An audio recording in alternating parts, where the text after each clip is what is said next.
Sri Sachidananda Sadguru Sainath Maharaj Ki Jai. Sri Sai Satcharitra, an Insight. Episode 102. My humble prostrations at the lotus feet of our Sadguru Sai. By the divine grace of Sai, an attempt has been made to translate the gist of the divine discourse of Sri Ramanathan brother telecasted in Sai TV. This is purely done to share the glory of Sai and his divine teachings with more insight to the aspirants.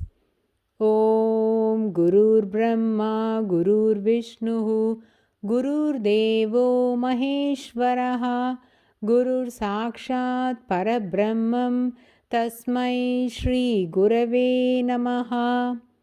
Devotees, in the previous episode, we marveled at the all pervading nature of Baba in dealing with the Pandharpur pleader. Baba is omniscient and very proficient in imparting moral lessons to his devotees. Being an avatar of Lord Hanuman, Baba's words were plain, precise, yet pierced the hearts of the listener and brought immediate changes in their behavior. Baba's words were never meant to hurt the feelings of his devotees, rather, sharp and competent to discipline the thoughts and actions of his devotees.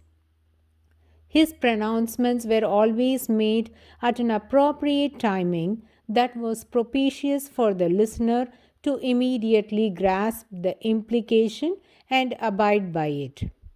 In this connection, devotees, let us go back and contemplate on the Leela of Baba alighting at the foot of the banyan tree in Mahal Sapatiji's field near Kandoba temple along with the marriage party.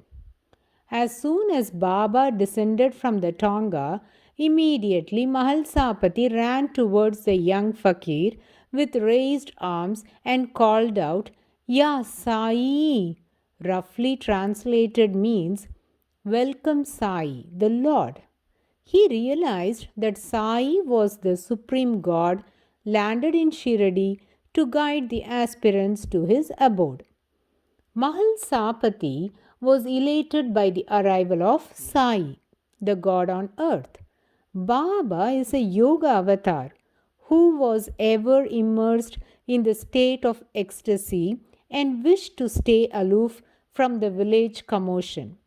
The Kandoba Mandir and the ambience were serene, and Baba felt that would be conducive for his spiritual practices, hence wanted to stay there. He approached Mahalsapati and asked his consent. Mahalsapati was baffled, and seeing the attire and appearance of Baba, he was under the misconception that Baba would be a Mohammedan and denied Baba's request but suggested that there is a dilapidated mosque inside the village and Sai can stay there if he desires. Though Mahalsapati realized that Baba was God and invited him heartily, the notion that Baba is a Mohammedan blocked him from letting Baba inside the temple. Mohammedans are against idol worship. Also, those days the idols of Hindu gods were damaged by them, and Mahalsapati would have feared that if he will let Sai Baba stay in Kandoba temple, then Sai might also do the same. This could be one of the reasons for his reluctancy. Thus, Baba came to the masjid and began to live there, which he often called as Masjid Mai. When India was under the British rule, untouchability was very much prevalent. The oppressed people were never allowed to even step into the temples. Many rights and privileges were denied to them based on their caste. Once, a group of the so-called oppressed people came for Baba's darshan and submitted their request thus. Baba, we have never had darshan of the Lord Khandoba, as we are categorized as untouchables and not even permitted to enter the temple. We all wish to have one darshan of the Lord. Can you please grace upon us? Let's hear what Baba responded to them. Oh, it's not a great shock if they haven't let you all inside the temple. Pointing to Mahalsapati, Baba said, Here, this man didn't even let me enter the Khandoba temple and chased me out from there. Then what to say of you guys? Baba lovingly called Mahalsapati as Bhagat, which means a devotee. Mahalsapati was shocked listening to the pronouncements of Baba because Mahalsapati is now providing an exemplary service to Baba. He formulated all the puja rituals, he smears sandal paste to Baba, he performs arati, and he didn't expect that Baba would recall the incident that occurred many years back. But Baba's ways are unfathomable. He is wise and competent enough, so uses his words, which are like missiles, at the appropriate hour, which would hit the target without any delay or mistake and accomplish the task successfully. Then the merciful Baba blessed the afflicted ones thus: Lord Khandoba will manifest in front of you. Lo, no sooner Baba professed this, the entire masjid and the surroundings transformed into Khandoba temple, and all the so-called untouchables and devotees in the mosque were now inside the Khandoba temple, and to everyone's astonishment, Sri Sainath Maharaj revealed himself as Lord Khandoba.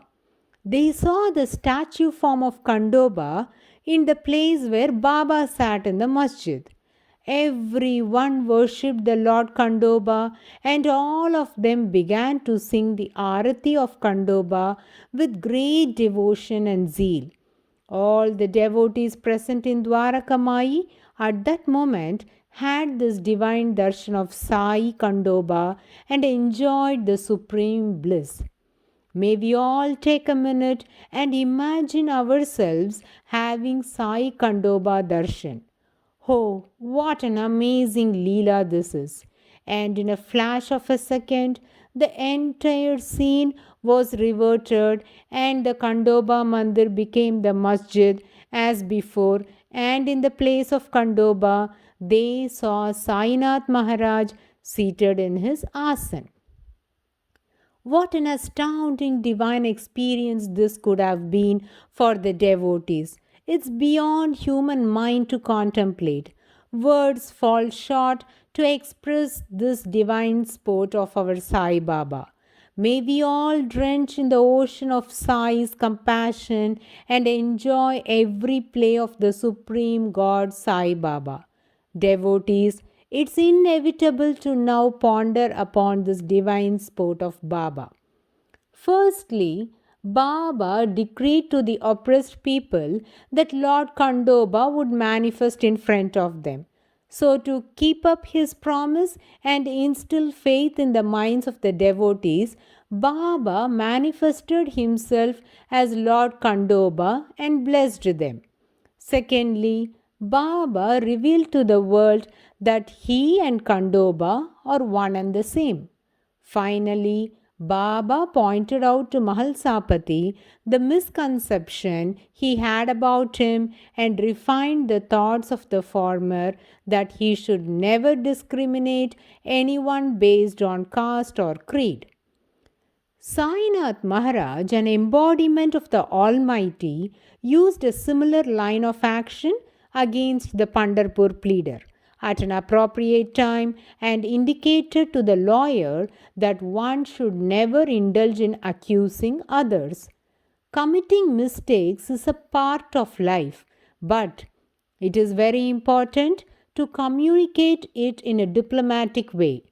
Baba is very adept in handling such situations, and here both Mahalsapati and the pleader got their blow in a soft way so that their emotions are not hurt, but at the same time they realize their missteps.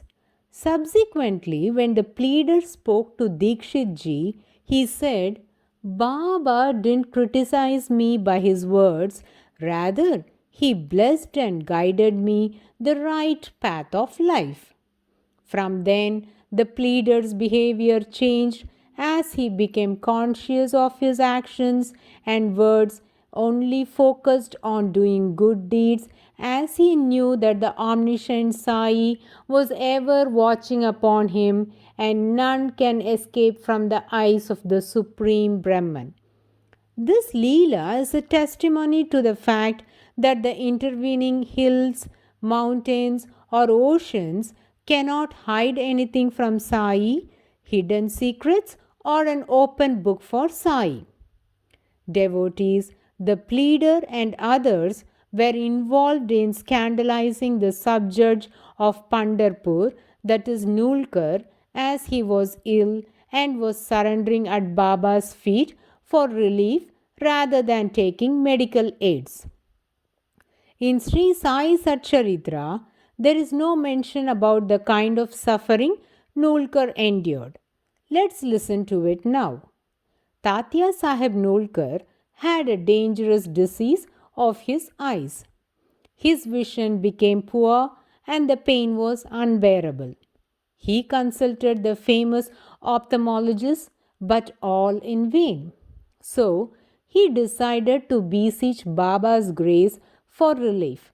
He had watery eyes, and the water was incessantly pouring out like a stream from his eyes, and that caused great discomfort for him. He was even unable to read. Nolkar, being a sub-judge, had to scrutinize various documents every day, but his eye disease made it impossible for him. Hence, he decided to take leave for few days and came from Pandharpur to Shirdi to have Baba's darshan. He reached Dwarakamayi, prayed heart to Baba for relief, and for 2 days he sat in Satewada praying Sai Baba and continuously repeating Sai Nama. On the 3rd day, Baba, placing his hand on his own eyes, said to Shama, Shama, today my eyes are paining severely. As soon as Baba spoke these words, Tatya Sahib's pain started reducing and slowly the pain became less and the eyes were cured completely. He consulted many eye specialists, but in spite of treatment, there was no improvement.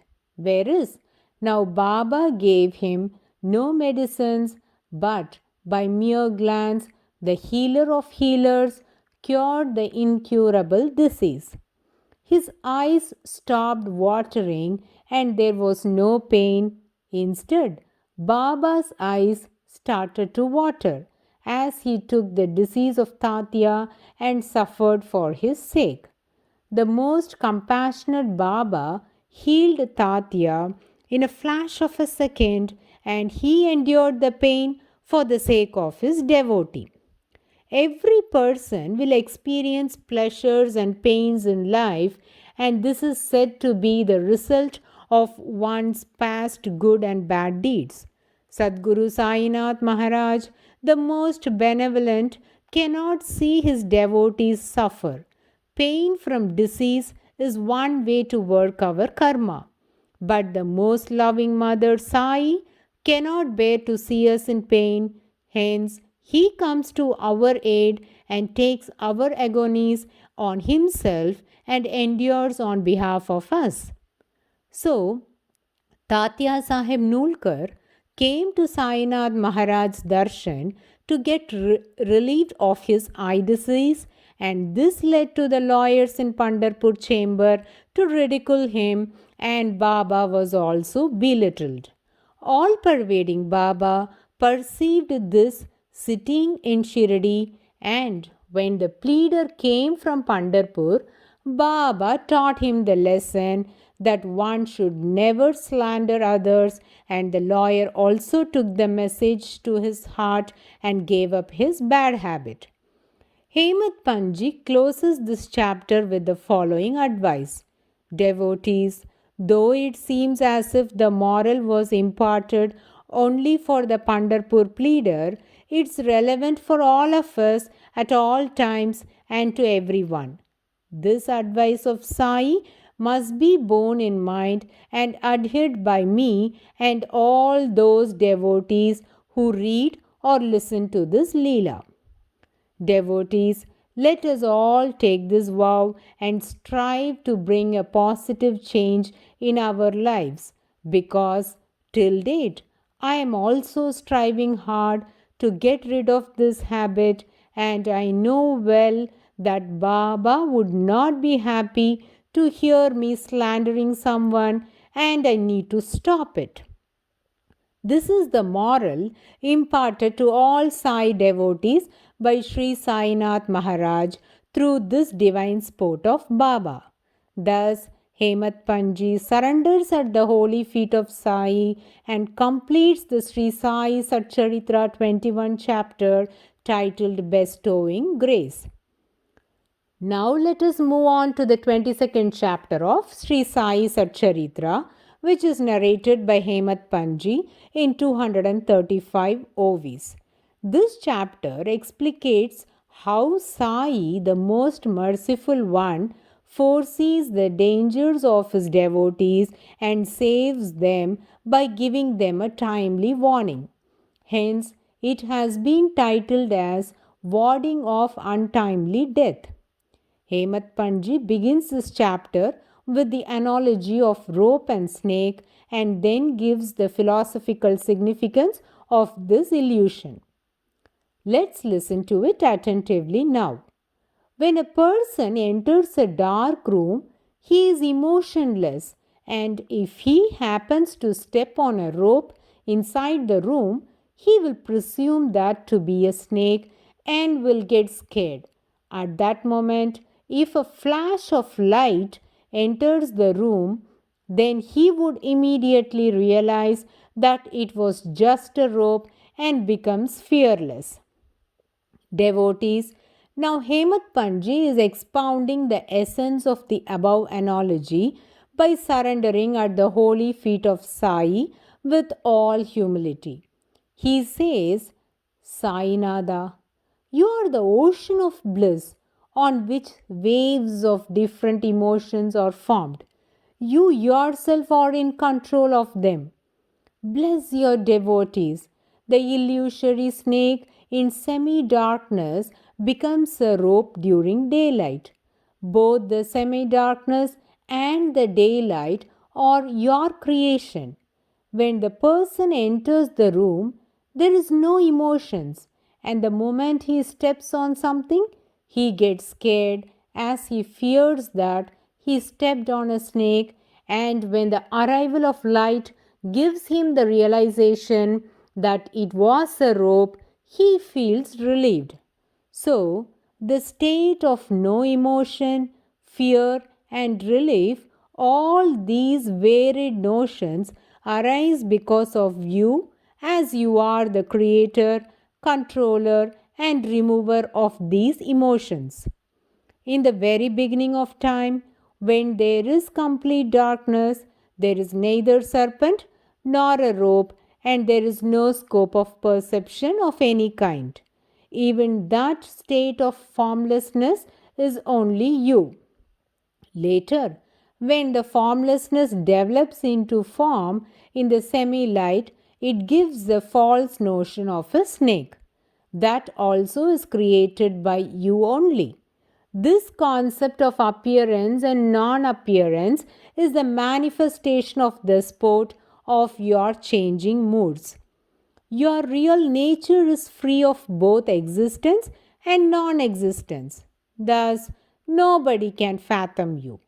Devotees, Hemat Panji commenced this episode using the analogy of snake with a reason.